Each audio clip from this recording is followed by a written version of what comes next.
Excelente. Voy a saludar también a Juan Carlos Giordano, diputado nacional por Izquierda Socialista. Muchísimas gracias por estar esta noche. Agradecido yo. No, al contrario. Muy buenas noches. Juan Carlos, la Izquierda Socialista. Ustedes llamaron a hacer un voto crítico a Sergio Massa. No es un voto de confianza absoluto, con los ojos cerrados, quizás más con la nariz tapada. No sé, contámelo vos. Y es previo a la publicación de estas máximas. Sí, claro. Izquierda Socialista somos uno de los partidos fundadores del Frente de Izquierda Unida. Y hemos resuelto, en una deliberación que llegó hasta el día lunes con toda nuestra militancia a lo largo y ancho del país, a llamar en el balotaje a un voto contra el ultraderechista Milei. Y como bien decís vos, es un voto, llamamos por contrapartida, un voto crítico a Sergio Massa. Sin darle ningún aval político, sin ninguna confianza. Es el gobierno que ahora dice Unidad Nacional, la primera placa, convocando a las y los mejores. El problema sería, o la pregunta sería, ¿los mejores para qué? Es un gobierno que a 4 años que pidió el voto para combatir los males de la derecha de Macri, lo único que puede ofrecer son índices escalofriantes para millones, porque estamos hablando de una inflación del 140%, un robo salarial y jubilatorio enorme, y un pacto con el Fondo Monetario Internacional, que recuerdo hicimos marchas, movilizaciones, 2019, 2020, ahora, Juan Carlos, llenando a Plaza de Mayo, diciendo que con el Fondo Monetario Internacional iba a haber más pobreza, más entrega, más sometimiento. Y así fue. ¿Qué es lo que está ocurriendo? Entonces, evidentemente, como bien decías vos, con la nariz tapada, sin darle ninguna confianza, ninguna aval, bajo ningún tipo, y rechazando un gobierno de unidad nacional, hay que enfrentar a la ultraderecha de Milei. Ahora, Juan Carlos, el Pollo Sobrero, que fue candidato a gobernador del Frente de Izquierda en la provincia de Buenos Aires, dijo algo parecido a lo que decís vos. Somos del mismo partido. Por eso, hay que votar y después criticar o después enfrentar, pero las situaciones que vos tenés, decía Sobrero, ¿cómo le vamos a explicar a las abuelas de Plaza de Mayo o a las madres votar a esta persona, no apoyar a que esta persona no gane? La pregunta es la siguiente: ¿qué pasó con el resto de la izquierda? La mayoría dijo casi son los dos lo mismo. Citó el caso de Miriam Bregman y Nicolás del Caño, que son de otro partido distinto a ustedes. ¿Hubo una especie de debate interno de toda la fuerza del FIT o cada una deliberó en particular? Cada partido tomó una decisión en particular. Es decir, nosotros fuimos los últimos de Izquierda Socialista. Y sí, la postura de Izquierda Socialista es la postura de Izquierda Socialista y no la del resto de los partidos del Frente de Izquierda Unidad. De manera que, bueno, al resto de los compañeras y compañeros los respetamos, pero nosotros hemos considerado, porque ellos dicen ni uno ni otro, ¿no es cierto? Sí. Y no definen un voto, si es un voto en blanco, no ir a votar. Ahora, eso no es lo mismo que decir son los dos lo mismo. Yo creo que ahí hace falta el comportamiento nuestro y la definición nuestra, es porque comprendemos, porque quedó claro hacia millones, y uno no se puede imaginar un gobierno de Javier Milei de ultraderecha fascista y un plan motosierra contra el pueblo trabajador, las mujeres y disidencias, la juventud. Es un plan digamos, reivindicar el genocidio o negar a los 30.000. Tiene un concepto que es revalorizar a las Fuerzas Armadas, darle una solución política, como dice Cecilia Pando, es decir, que los pocos genocidas que están en la cárcel después de años de lucha contra la impunidad puedan quedar en libertad. Pero, sin demonizar, Juan Carlos, a las Fuerzas Armadas en sí mismas, sino es revalorizar el terrorismo de Estado. Sí, claro, con todo eso lo que implica.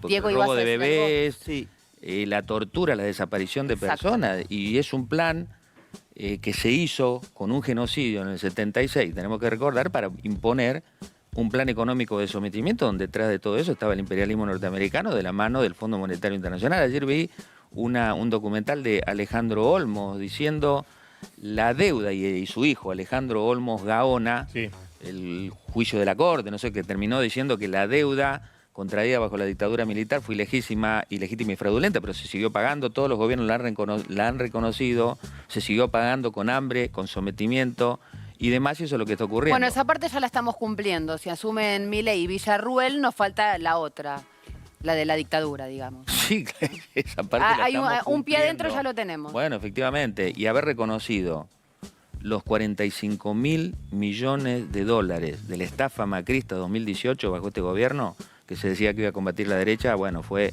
la gran oposición del Frente de Izquierda que hemos tenido en todos estos años, y en eso, más allá de la táctica que tengamos en relación al balotaje, todo el Frente de Izquierda está unido en repudiar esa política y decir que si Argentina no rompe los lazos con el Fondo Monetario, no suspende de manera inmediata los pagos de una deuda externa completamente usurera y fraudulenta, no hay posibilidades de reactivar la economía, de que haya salario, de que haya jubilaciones, de que haya trabajo, salud, educación y vivienda. Bueno, esa propuesta del Frente de Izquierda la mantenemos, la hicimos valer en la campaña electoral y la vamos a ir planteando, gane quien gane en la elección, ¿no es cierto? Como pasan todos los debates, me quedé con esta frase de Sergio Massa, decir, pido disculpas. ¿Cómo es que dijo? Pido disculpas porque lo que no pudimos corregir, lo que no pudimos... Sí. Y después no te alcanza. Y después lo tuvimos a Casella diciendo, menos mal que aclaró Casella, diciendo, porque él dice, el fenómeno Milei aparece culpa de la política. Y después él dijo, yo me siento culpable, bueno, de la política de los radicales. Y él mencionó la promesa de Alfonsín, con la democracia se come, se cura y se educa. Un gobierno que llegó a la hiperinflación, que reconoció la deuda de la dictadura sin que hubiera registros contables, y tuvimos la ley de obediencia de vida, el punto final, que después de está bien, pero movilizaciones... Juan Carlos, es un gobierno, era un escenario muy complejo. No, muy complejo no, era ¿A muy vos te parece que el gobierno de Alfonsín no era un escenario complejo? Con las Fuerzas Armadas todavía movilizadas. Pero tenías a los militares Macri, cada 2 minutos tratando de volver, porque era así. No, fue la dictadura cayó, la dictadura cayó... La dictadura cayó por el pueblo argentino. Que quería, le ponía palos en la rueda. Te está defendiendo Alfonsín, por eso yo... No lo estoy defendiendo. Está simplemente tratando de que el proceso capaz que lo justifica a Sergio Massa diciendo la pandemia de Macri, después vino la pandemia del coronavirus, después vino la guerra de Ucrania, ahora la sequía y demás. Y le hago una pregunta, la pandemia del Fondo Monetario Internacional, la pandemia del Fondo Monetario Internacional. Ahora, ¿qué hubiera hecho el FIT en el caso que tenían que bancar a las empresas, por ejemplo, como las bancaron con las ATP? ¿Qué hubiera hecho Macri? Pero no hablemos de las ATP. A ver, yo estoy diciendo, Sergio Massa, ¿es una promesa electoral que está haciendo? ¿Electoralismo barato? ¿Qué dice Sergio Massa? Le pido disculpas a los millones que están en la pobreza, hundidos en el 80% de las jubiladas y jubilados, con jubilaciones de indigencia... porque cambiaron la movilidad jubilatoria por una exigencia del Fondo Monetario Internacional y cumplieron. Y Argentina acaba en estos días pagar 3.500 millones de dólares a una deuda externa completamente usurera y fraudulenta. Entonces, como pedimos disculpas, hicimos todo lo posible para combatir qué cosa. Para combatir qué cosa. En los 4 años de gobierno peronista de Alberto Fernández, Cristina Fernández de Kirchner, Sergio Massa, con el apoyo de la CGT y demás, una transferencia, lo dice la consultora de la CTA, Yasky, del sector del trabajo, o sea, del bolsillo de los trabajadores, a las ganancias capitalistas de 70.000 millones de dólares. Venías de 4 millones de dólares. Pero venías de 4 años anteriores que la transferencia de ingresos que hubo durante el macrismo, si me la desmentí. Y entonces hubo una continuidad. Hay que recuperar todo una continuidad. ¿Qué se recuperó? No hubo una continuidad. ¿Pero qué se recuperó? No hubo una continuidad. Ahí te lo discuto, pero muerte. Y ahora Sergio Massa, ¿qué está prometiendo? ¿Qué está prometiendo Sergio Massa? Gobernar con Gerardo Morales. ¿Con Gerardo Morales? Que ahora dice, mirá, no, si gana Milei no puedo pagar los salarios. Pero anda a preguntarle a un docente en Jujuy cómo viven, cuáles son los salarios, las ventajas del litio, que el litio está sacando a Jujuy y todo lo demás, con una reforma constitucional violenta que le va a sacar las tierras a las comunidades para entregárselas a las multinacionales docente cuántos conflictos docentes hubo durante la época de Macri. Cuando te acordás le cortaban la provincia. Pero eso es culpa de la CGT y la CTA peronista. Eso es culpa de la política. CGT sí, de la política. Y CTA que entregaron todo, no hubo ninguna marcha. Cuando el sindicalismo combativo y los trabajadores luchábamos contra Macri, con la expresión de la manifestación enorme de 2017 contra el robo jubilatorio de Macri, la CGT, la CTA y el peronismo le votaban las leyes a Macri. Entonces, efectivamente, estamos hablando de... Hablemos como decir, ¿Y cómo sería un poder de la CGT con el gobierno de Milei? No, yo no me hago cargo, estamos hablando de un voto crítico, de un voto pero digamos, ultraderechista de Milei. ¿Cómo te lo imaginás? ¿Cómo te imaginas el gobierno de Milei? ¿Y cómo me lo imagino? Sí. ¿Qué perspectiva decís vos? Sí. ¿Y qué va a hacer la CGT? Que dure 4 meses, te diría. No. Según tu ¿Qué cabeza. estás diciendo? No, ¿qué cabeza? No, ¿De dónde sacaste que estoy diciendo que Milei va a Te pregunto para saber. No, estamos diciendo, a ver si no me escuchaste. Estamos hablando de que nuestro partido, Izquierda Socialista, dice el peligroso, ultraderechista, mafioso, nefasto de Milei, Villarruel y su plan Motosierra. Y lo que hay que decir en el problema de fondo, cuando dice Casella nosotros fracasamos y demás, 40 años de gobernar al servicio desastroso de todos los gobiernos han permitido un caldo de cultivo para que surjan expresiones de ultraderecha nefasta como las de ahora. Bueno, y por eso estamos diciendo votar a Sergio Massa con la nariz tapada, no diciendo Sergio Massa nos va a salvar, como dijo, no, yo tengo el coraje. ¿Y qué coraje de qué? Si venís gobernando desde hace 4 años y los índices son desastrosos. No, nosotros no venimos a decir eso, decir, no, la expectativa, la esperanza, Sergio Massa va a cambiar por esto y demás, no, son hechos desastrosos.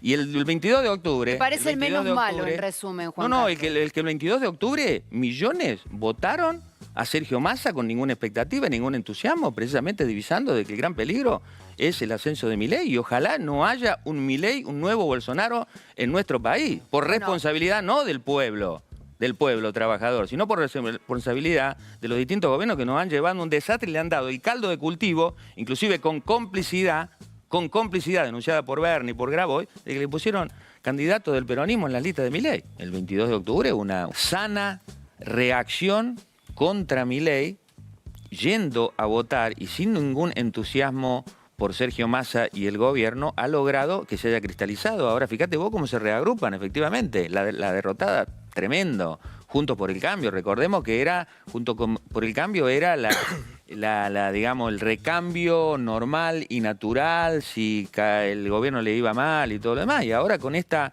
unidad de Patricia Bullrich, de Macri, está volviendo a poner, así lo dicen las encuestas y la polarización que hay, la posibilidad de que haya un gobierno nefasto, ultraderechista, lo vuelvo a repetir porque la política que hemos definido de izquierda socialista es un llamado al pueblo trabajador y demás, a votar en defensa propia contra Milei, y el llamado que estamos haciendo sin ningún apoyo, lo volvemos a repetir, ninguna confianza al gobierno para evitar de que haya un nuevo Bolsonaro y alguien que reivindique. Yo le escuché a Casella diciendo, Villarruel es una persona muy inteligente. El problema es que la inteligencia la está poniendo para reivindicar a un genocidio con todo lo que implica, porque los cuestionamientos que le hace, esta lavada de cara de Patricia Bullrich, es decir, 4 o 5 puntos, lo que coinciden tanto Milei como Patricia Bullrich y Macri es todo lo que está diciendo Villarruel, y la defensa del genocidio, los militares y la represión está intacto. Y la pulverización salarial que va a representar una dolarización es llevar directamente ya a índices completamente escalofriantes de niveles de pobreza, de sumisión y de sometimiento. Y le tenemos que agregar que Javier Milei dice, voy a aplicar un mayor ajuste al que exige el Fondo Monetario Internacional en Argentina. Bueno, si eso nos hace reflexionar a millones de trabajadores, de la juventud, para votar en contra, y bueno, ese es el llamado urgente que estamos haciendo desde Izquierda Socialista como parte del Frente de Izquierda Unidad, ¿no? Juan Carlos, muchísimas gracias por haber venido esta noche. Agradecido enormemente de parte de Izquierda Socialista para hacer conocer nuestra propuesta. Vamos a ver que nuestra propuesta cayó muy bien, porque muchos dijeron, bueno, la izquierda tiene que dar... Bueno, sí, la izquierda estamos diciendo una postura sensata de decir categóricamente eso. El partido de Miriam Bregman decidió, lo respetamos, ya dice contra Milei y demás. El tema está de definir la táctica alrededor de que en un balotaje donde no participa ninguna lista de la izquierda, que es un momento excepcional y hay un peligro concreto alrededor de un posible Bolsonaro que no está definido, que pueda ser presidente, y bueno, eso nos obliga, digamos, porque no es lo mismo para el pueblo trabajador, que va a sufrir, digamos, un retroceso enorme para aplicar un brutal y mayor plan de ajuste que después lo termina pagando el pueblo trabajador y demás. Entonces...